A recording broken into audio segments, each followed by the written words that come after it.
अब बात करते हैं what is a Nifty 50 index. Nifty 50 index क्या होता है, तो हम उसको सिंपल एक्सप्लेन करने की कोशिश करते हैं।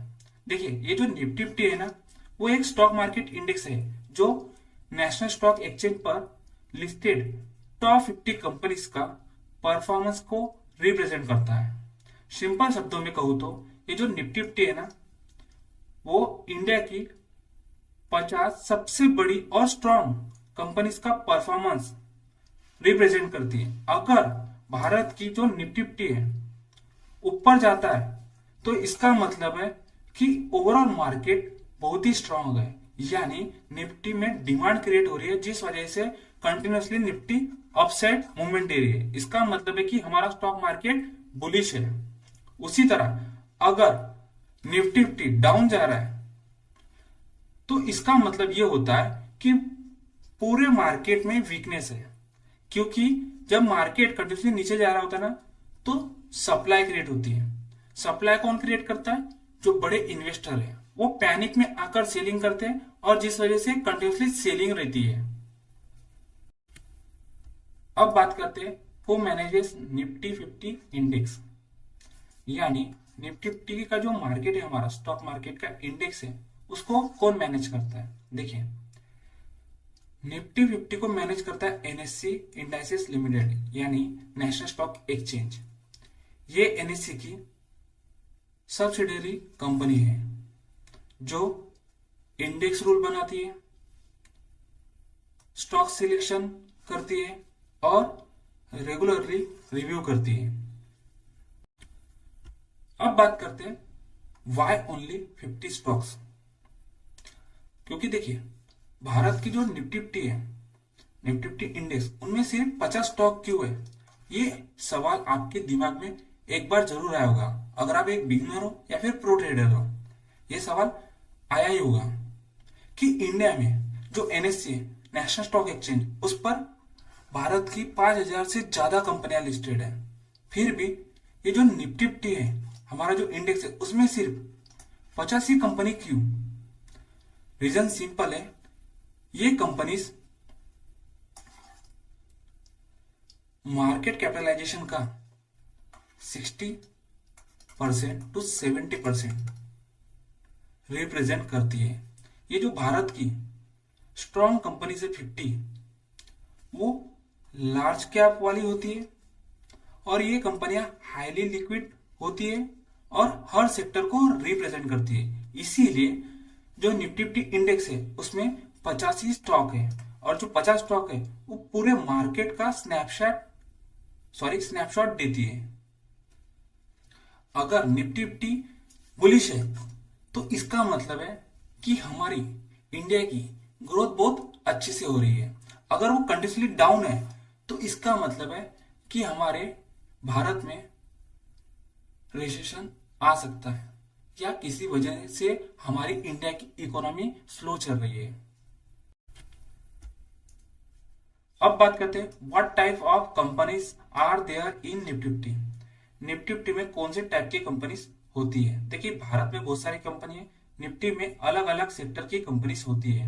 जैसे कि आईटी सेक्टर की सबसे फेमस कंपनी है टीसीएस और दूसरी है इन्फोसिस। तो आईटी सेक्टर की ये लीड कंपनी है टीसीएस और ये भारत की टॉप 50 कंपनियों में शामिल होती है और ये निफ्टी 50 में भी शामिल है। सेकेंड सेक्टर है बैंकिंग सेक्टर। बैंकिंग सेक्टर से भारत की टॉप बैंक मतलब एचडीएफसी बैंक, दूसरी है आईसीआईसीआई बैंक, तीसरी एसबीआई। जो निफ्टी 50 है ना, उसमें सबसे ज्यादा वेटेज है एचडीएफसी बैंक का। अगर एचडीएफसी बैंक ग्रीन है तो निफ्टी भी ग्रीन रहने के चांसेस है। अगर एचडीएफसी बैंक अगर रेड है यानी गिर रहा है तो हो सकता है निफ्टी भी गिरे, क्योंकि निफ्टी 50 उस वजह से प्रेशर में रहेगा। अब बात करते हैं एनर्जी सेक्टर। एनर्जी सेक्टर से कंपनी आती है रिलायंस। आपने रिलायंस का नाम सुना ही होगा, ऐसा कोई व्यक्ति नहीं होगा जिसने रिलायंस का नाम नहीं सुना है। ये भारत की टॉप कंपनी है और इसका वेटेज निफ्टी 50 में सबसे ज्यादा है।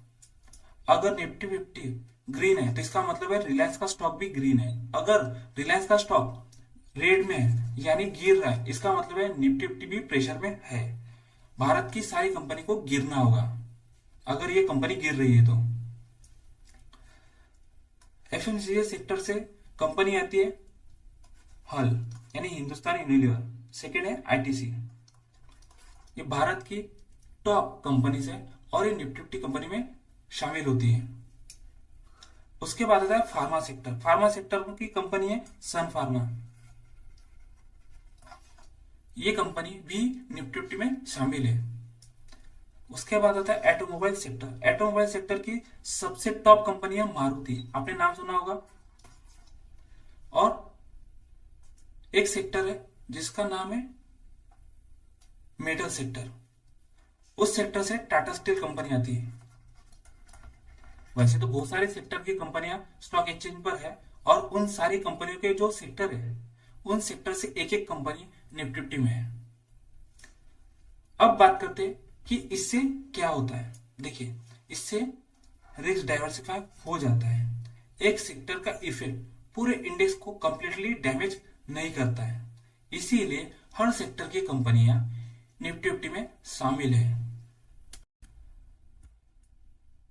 हमारा आज का टॉपिक है मार्केट कैपिटलाइजेशन। तो आज की इस वीडियो में मार्केट कैपिटलाइजेशन मैं आपको शॉर्ट में समझाने की कोशिश करने वाला हूं, लेकिन आपको हमेशा याद रखना चाहिए ये जो मार्केट कैपिटलाइजेशन है वो बहुत इंपॉर्टेंट कंसेप्ट है।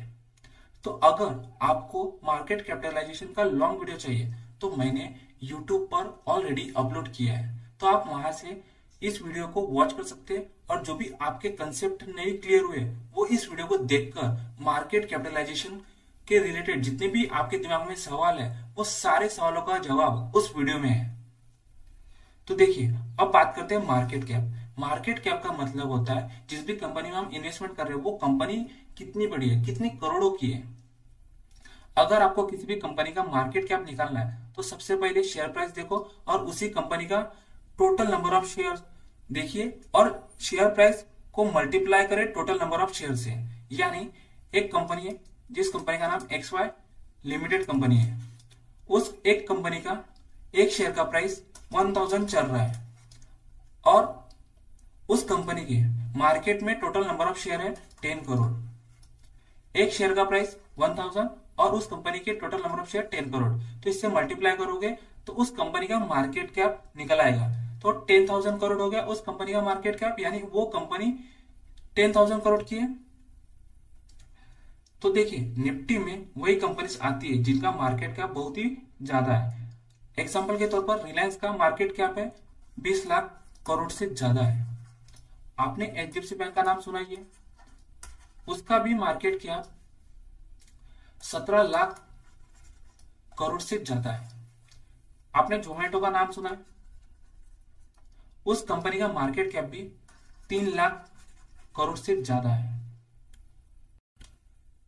सेकेंड कंसेप्ट है फ्री फ्लोट मार्केट कैप। देखिए, Nifty fifty simple market cap पर डिसाइड नहीं करती कि किस कंपनी को निफ्टी फिफ्टी में अंदर डालना है, बल्कि फ्री फ्लोट मार्केट कैप पर बेस होती है। फ्री फ्लोट मार्केट कैप का मतलब होता है सिर्फ वही शेयर जो मार्केट में ट्रेडिंग के लिए अवेलेबल है, जो प्रमोटर के लॉक शेयर एक्सक्लूड हो जाते हैं। इससे निफ्टी फिफ्टी का जो इंडेक्स है वो ज्यादा रियलिस्टिक बनाता है। अब आपको समझ में आया कि जो निफ्टी फिफ्टी पे भारत की टॉप 50 कंपनी है वो कंपनियां किस तरह से ऐड किया जाता है। जो मार्केट में उस कंपनी के शेयर सिर्फ ट्रेडिंग के लिए अवेलेबल है, उसी के आधार पर उन कंपनी को निफ्टी फिफ्टी के इंडेक्स में डाला जाता है। अब बात करते हैं how is Nifty fifty calculated, यानी निफ्टी फिफ्टी का कैलकुलेशन कैसे होता है। तो टेंशन मत लीजिए, मैं आपको इजी लैंग्वेज में समझाने की कोशिश करता हूं कि निफ्टी फिफ्टी का कैलकुलेशन कैसा होता है। फॉर्मूला थोड़ा टेक्निकल हो सकता है लेकिन कंसेप्ट बहुत ही सिंपल है। देखिए, हर कंपनी का वेट उसकी फ्री फ्लोट मार्केट कैप के हिसाब से होता है और मैंने आपको बताया फ्री फ्लोट मार्केट कैप क्या होता है प्रीवियस वीडियो में। बड़ी कंपनी का इंपैक्ट ज्यादा होता है। निफ्टी फिफ्टी में जो भी बड़ी कंपनी है उसका सबसे ज्यादा इंपैक्ट होता है निफ्टी फिफ्टी इंडेक्स पर। छोटी कंपनी का इंपैक्ट थोड़ा कम होता है। देखिए एग्जांपल के तौर पर ये जो रिलायंस इंडस्ट्री लिमिटेड है और आपने एचडीएफसी बैंक का नाम सुना है, ये दोनों कंपनियां निफ्टी फिफ्टी में शामिल है। इन दोनों कंपनी का वेटेज निफ्टी फिफ्टी में सबसे ज्यादा है। अगर ये दोनों स्टॉक ग्रीन है तो इसका मतलब है निफ्टी फिफ्टी भी ग्रीन में हो सकती है। अगर ये दोनों रेड में तो हो सकता है निफ्टी फिफ्टी आज के दिन प्रेशर में रह सकती है, यानी निफ्टी फिफ्टी डाउन में रहेगी। समझ में आया कि किस तरह से इंपैक्ट हो सकता है। जो स्मॉलर कंपनी का वेट कम है उनका कम इंपैक्ट होता है निफ्टी फिफ्टी के इंडेक्स पर। अब बात करते हैं निफ्टी फिफ्टी इंडेक्स में जो भी भारत की टॉप 50 कंपनी है उनमें से किस कंपनी का सबसे ज्यादा वेटेज है। देखिए एचडीएफसी बैंक लिमिटेड कंपनी का निफ्टी फिफ्टी में सबसे ज्यादा वेटेज है, यहाँ दिखाई दे रहा है 12.88। रिलायंस इंडस्ट्री लिमिटेड कंपनी का 8.88, आईसीआईसीआई बैंक लिमिटेड का 8.30, भारतीय Airtel limited 4.79, Infosys limited 4.70, Larsen and turbo limited 4.0, SBI 3.40, ITC limited company 3.26, axis bank limited 3.07, Mahindra limited company का 2.79। तो निफ्टी फिफ्टी इंडेक्स में तीन कंपनी का सबसे ज्यादा वेटेज है। अगर आपको देखना है कि ये तीनों स्टॉक अगर ग्रीन में है तो हो सकता है निफ्टी फिफ्टी भी ग्रीन में हो सकती है। अगर ये तीनों स्टॉक रेड में तो हो सकता है निफ्टी फिफ्टी प्रेशर में हो, क्योंकि इन तीनों कंपनी का निफ्टी फिफ्टी इंडेक्स में 29% का वेटेज है, जिस वजह से अपसाइड या डाउनसाइड मूवमेंट इन तीनों स्टॉक पर निर्भर कर सकता है। अगर इन स्टॉक में मूवमेंट होता है तो निफ्टी तेज मूव कर सकता है अपसाइड या डाउनसाइड। आपको इन तीनों स्टॉक को ट्रैक करते रहना होगा। अब बात करते हैं Nifty fifty review and rebalancing. देखिए निफ्टी में जो भी 50 स्टॉक है ना वो स्टैटिक नहीं होते हैं, वो कभी भी बदल सकते हैं। निफ्टी हर 6 महीने में रिव्यू करती है और वो ऐसी कंपनी देखती है जो निफ्टी फिफ्टी में वीक कंपनी है और उस कंपनी को एलिमिनेट करते हैं, यानी बाहर किया जाता है। और जो बाहर निफ्टी 100 में जो स्ट्रॉन्ग मूवमेंट दे रहे हैं, यानी जो स्ट्रॉन्ग कंपनी है फंडामेंटली, उन सारी कंपनी को निफ्टी फिफ्टी में इंक्लूड करने की कोशिश करते हैं। हाल ही में डिविस लैब को हटाकर ट्रेंड निफ्टी में डाला गया। एलटीएन इस कंपनी के स्टॉक को हटाकर बेल कंपनी को निफ्टी फिफ्टी में ऐड किया गया। इस तरह से ना इंडेक्स जो निफ्टी फिफ्टी इंडेक्स है वो हमेशा अपडेट रहता है। इस वजह से आपको निफ्टी फिफ्टी में कौन से स्टॉक है वो हमेशा ट्रैक करते रहना चाहिए। अब बात करते हैं why does Nifty fifty falls, यानी निफ्टी फिफ्टी इंडेक्स क्यों गिरता है। देखिए उसके पीछे कई रीजन हो सकते हैं, तो हम कुछ रीजन को इस वीडियो में डिस्कस करने वाले हैं। फर्स्ट रीजन है ग्लोबल मार्केट क्रैश। अगर आप एक बिगनर हो तो आपको यूएस मार्केट, एशियन मार्केट, जितने भी ग्लोबल मार्केट है उन्हें कंटिन्यूसली वॉच करना होगा। अगर सारे मार्केट कंटिन्यूसली नीचे गिर रहे हैं तो उसका इंपैक्ट हमारे मार्केट पे हो सकता है। सेकेंड है इंटरेस्ट रेट हाइक। देखना होगा आपको कि हमारे इंडिया का जो मॉनेटरी पॉलिसी आती है उसमें इंटरेस्ट रेट बढ़ा है या घटा है, या फिर आपको देखना होगा ग्लोबली इंटरेस्ट रेट बढ़ रहा है या घट रहा है। जैसे यूएस का गवर्नमेंट अगर वो इंटरेस्ट रेट हाइक कर रहा है उसका इंपैक्ट भी हमारे इंडिया के मार्केट पर होता है। फिर उसके बाद आपको इन्फ्लेशन चेक करना है कि इन्फ्लेशन लो है या फिर हाई है, जिस वजह से इसका इंपैक्ट निफ्टी फिफ्टी पर होता है और निफ्टी फिफ्टी गिरने के चांसेस ज्यादा बढ़ जाते हैं। उसके बाद देखना है जियोपॉलिटिकल टेंशन। अगर किसी देश में वॉर हो रहा है उसका भी इंपैक्ट हमारे निफ्टी फिफ्टी पर होता है। अगर क्रूड ऑयल का प्राइस बढ़ रहा है तो उसका भी इंपैक्ट निफ्टी फिफ्टी पर होता है। तो जो भारत की टॉप 50 कंपनी है अगर उन सारी कंपनियों का रिजल्ट वीक आ रहा है यानी उन्हें लॉस हो रहे हैं तो निफ्टी फिफ्टी कंटिन्यूसली गिर सकती है। अगर भारत की टॉप 3 कंपनी जिसका निफ्टी फिफ्टी में सबसे ज्यादा वेटेज है जैसे एचडीएफसी बैंक, रिलायंस और आईसीआईसीआई बैंक, इन तीनों कंपनी का अगर रिजल्ट वीक आता है, यानी इन्हें कंटिन्यूसली लॉस होता है, तो निफ्टी फिफ्टी प्रेशर में रह सकते हैं, यानी वो कंटिन्यूसली गिर सकती है। अब बात करते हैं why is Nifty fifty rising, यानी Nifty fifty index continuously upside movement क्यों देता है, यानी कंटिन्यूसली क्यों बढ़ता है। तो उसके पीछे कुछ रीजन हो सकते हैं, उन्हीं रीजन को आज के इस वीडियो में हम डिस्कस करने वाले हैं। फर्स्ट रीजन हो सकता है इकोनॉमिक ग्रोथ। देखना, अगर आपको निफ्टी फिफ्टी को ट्रैक करना है तो उससे पहले आप इंडिया की इकोनॉमिक हेल्थ कैसी है वो चेक करो, फिर उसके बाद ग्लोबल इकोनॉमी कैसी है वो चेक करो। अगर इंडिया की इकोनॉमी बूम है, इसका मतलब है कि लोगों के पास पैसा है। अगर लोगों के पास पैसा है तो वो है ना इन्वेस्ट करते हैं। अगर हमारी इंडिया की इकोनॉमी स्ट्रांग है तो जो बाहर के इन्वेस्टर है ना, वो हमारे स्टॉक मार्केट में पैसा इन्वेस्ट करते हैं, जिस वजह से हमारे मार्केट में डिमांड क्रिएट होती है, जिस वजह से हमारा स्टॉक मार्केट कंटिन्यूसली ऊपर जाता है। सेकेंड है स्ट्रांग कॉर्पोरेट अर्निंग। जितनी भी भारत की टॉप कंपनी है, टॉप 50 कंपनी है जो निफ्टी फिफ्टी में शामिल है, उन सारी कंपनियों का प्रॉफिट लॉस स्टेटमेंट, उसे बोला जाता है रिजल्ट। जब वो रिजल्ट डिक्लेयर करती है, अगर वो स्ट्रांग है और वो कंपनी को या भारत की टॉप 50 कंपनी को कंटिन्यूसली प्रॉफिट हो रहा है, तो हमारी जो निफ्टी फिफ्टी है ना, वो कंटिन्यूसली अपसाइड मूवमेंट देती है। उसके बाद आपको एफआई या डीआई का डाटा हमेशा ट्रैक करना होगा। ये आप स्क्रीन पर दिखाई दे रहे हैं आपको, डीआई का डाटा, एफआई का डाटा आपको डेली ट्रैक करना होगा। ये आप एनएससी की वेबसाइट पर देख सकते हो। आपको चेक करना है तो सीधा गूगल पर जाइए और एफआईडीआई डाटा फॉर एनएससी सर्च करो। फर्स्ट लिंक जो आएगी उसी लिंक पर क्लिक करो, आपके सामने एफआईडीआई का इंटरफेस आ जाएगा। सबसे लास्ट है पॉजिटिव ग्लोबल क्यूज। आपको देखना होगा कि जो ग्लोबल मार्केट है वो किस तरह से ओपन हो रहे हैं या फिर क्लोज हो रहे हैं। उसी से पता चलेगा कि निफ्टी अपसाइड मूवमेंट देगा या फिर डाउन साइड, यानी कंटिन्यूसली बढ़ेगा या फिर घटेगा। अब बात करते हैं how do investor use Nifty fifty. Investor Nifty fifty का यूज कैसे करते हैं, देखिए उसके तो बहुत सारे यूज है, लेकिन कुछ ही यूज को हम डिस्कस करेंगे।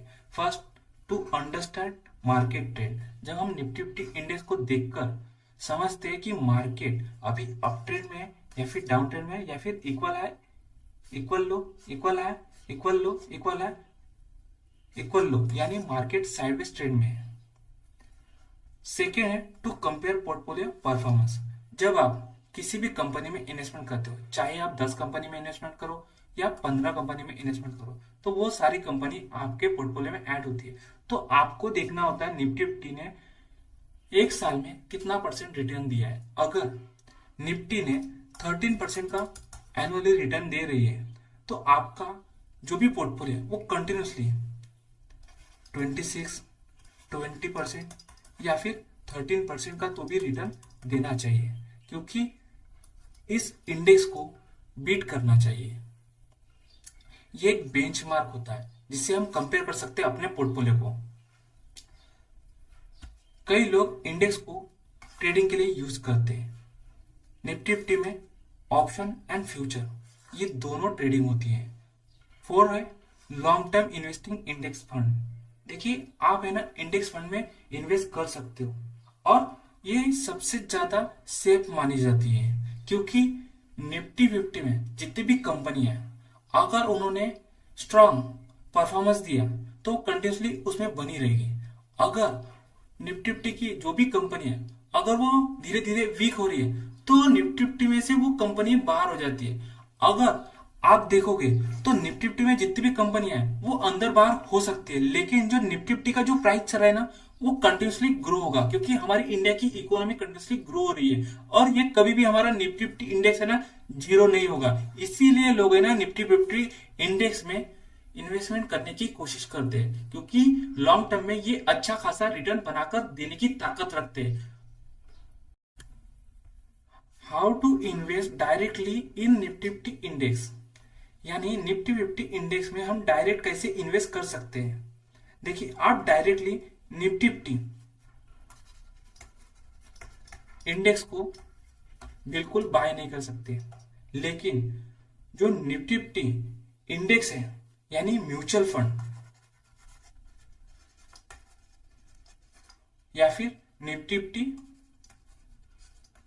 ETF यानी निफ्टी 50 इंडेक्स और निफ्टी 50 ETF को खरीद सकते हो, यानी उसमें इन्वेस्ट कर सकते हो। यह फंड निफ्टी 50 को एग्जैक्टली कॉपी करता है। अगर निफ्टी 50 एनुअली 12% का रिटर्न देता है, तो ये जो निफ्टी 50 इंडेक्स या निफ्टी 50 ETF है ना, वो आपको सेम रिटर्न देंगे विदाउट रिस्क। तो देखिए, मैंने जो एग्जांपल के तौर पर स्क्रीन पर इंडेक्स या ETF फंड दिखाई दे रहे हैं, वो आपको मैं बाय का रिकमेंडेशन बिल्कुल नहीं कर रहा हूं। ये सिर्फ एक एग्जांपल है। अगर आपको निफ्टी 50 इंडेक्स में इन्वेस्ट करना है तो सबसे पहले आपकी खुद की एनालिसिस करो, तभी जाकर उसी इंडेक्स में इन्वेस्ट कर सकते हो। लेकिन वो खुद की एनालिसिस पे आपको बाय करना है। देखिए, निफ्टी 50 इंडेक्स में इन्वेस्ट करने के कुछ फायदे हैं, लेकिन आपको एक बात हमेशा याद रखना है कि निफ्टी 50 इंडेक्स में अगर इन्वेस्ट करना है तो लॉन्ग टर्म की सोचो, क्योंकि लॉन्ग टर्म में बहुत पावर होता है। निफ्टी 50 इंडेक्स में इन्वेस्ट करने के फायदे के बारे में बात करते हैं। इसमें लो कॉस्ट होता है, हाई डाइवर्सिफिकेशन होता है और लॉन्ग टर्म में अच्छी खासी वेल्थ क्रिएट होती है। वॉरेन बफेट भी इंडेक्स इन्वेस्टिंग को सपोर्ट करते हैं। अब बात करते हैं Nifty 50 risk understanding is necessary. देखिए, निफ्टी 50 रिस्क समझना बहुत ज्यादा जरूरी है, क्योंकि स्टॉक मार्केट रिलेटेड कुछ भी चीजें रिस्क फ्री बिल्कुल नहीं होती। आप फंडामेंटल एनालिसिस करो या फिर टेक्निकल एनालिसिस करो, आपकी एनालिसिस कभी भी रॉन्ग हो सकती है। तो आपको हमेशा याद रखना है कि हमें उतना ही अमाउंट इन्वेस्टमेंट करना है जितना हम लॉस होगा तो सह सके। देखिए, स्टॉक मार्केट में आपको मार्केट रिस्क समझना होगा। आप किसी भी कंपनी में इन्वेस्टमेंट करते हो, फंडामेंटल एनालिसिस के थ्रू उस कंपनी का जो रिस्क होता है वो हम कम कर सकते हैं, लेकिन मार्केट रिस्क को हम कम नहीं कर सकते। क्योंकि देखिए, न्यूज और इकोनॉमी ये दोनों अपने हाथ में बिल्कुल नहीं होता है। न्यूज कैसी आएगी, पॉजिटिव आएगी या फिर नेगेटिव आएगी, ये हमें नहीं पता होता है। ये जो न्यूज होती है ना, ये डायरेक्ट स्टॉक मार्केट या हमारे स्टॉक पर इंपैक्ट करती है और जिस वजह से अपसाइड या डाउनसाइड मूवमेंट कर सकता है। देखिए, अगर इंडिया की इकोनॉमिक ग्रोथ अच्छी हो रही है, यानी इकोनॉमी का जो परफॉर्मेंस है वो कंटिन्यूसली ग्रो हो रहा है, तो इसका मतलब है हमारी कंपनी का शेयर का प्राइस भी कंटिन्यूसली ऊपर जाएगा, क्योंकि हमारा स्टॉक मार्केट भी कंटिन्यूसली ऊपर जा सकता है। देखिए, जब आप किसी भी कंपनी में इन्वेस्टमेंट करते हो तो आपको शॉर्ट टर्म वोलेटिलिटी से बिल्कुल नहीं घबराना है, क्योंकि जो शॉर्ट टर्म में स्टॉक की मूवमेंट अपसाइड या डाउनसाइड आती है उससे पैनिक बिल्कुल नहीं होना है। आपको हमेशा अपने फंडामेंटल एनालिसिस पर भरोसा करना है और लॉन्ग टर्म की सोचकर ही किसी भी कंपनी में इन्वेस्टमेंट करना है। देखिए, आपको हमेशा इकोनॉमिक साइकिल ट्रैक करते रहना होगा, क्योंकि देखिए, जिस भी कंपनी में आप इन्वेस्टमेंट कर रहे हो उस समय कुछ बिजनेस एक्सपेंशन फेज में होंगे या बिजनेस पीक करेंगे, कुछ बिजनेस होंगे जो रिसेशन में नीचे आएंगे। आपको ये सारी चीजें समझना होगा, क्योंकि आप निफ्टी 50 या निफ्टी 50 के जितने भी स्टॉक है जिसमें भी इन्वेस्टमेंट करना चाहते हो कर सकते हो, लेकिन अगर आपने निफ्टी 50 को ट्रैक किया होगा या फिर उसका हिस्टोरिकल रिटर्न देखे होंगे ना, तो एनुअली उसने 13% का रिटर्न एवरी ईयर दिया है, तो ये अच्छे रिटर्न माने जाते हैं। अगर इस तरह का रिटर्न आपको कोई कंपनी दे रही है तो ये बहुत अच्छा माना जाता है।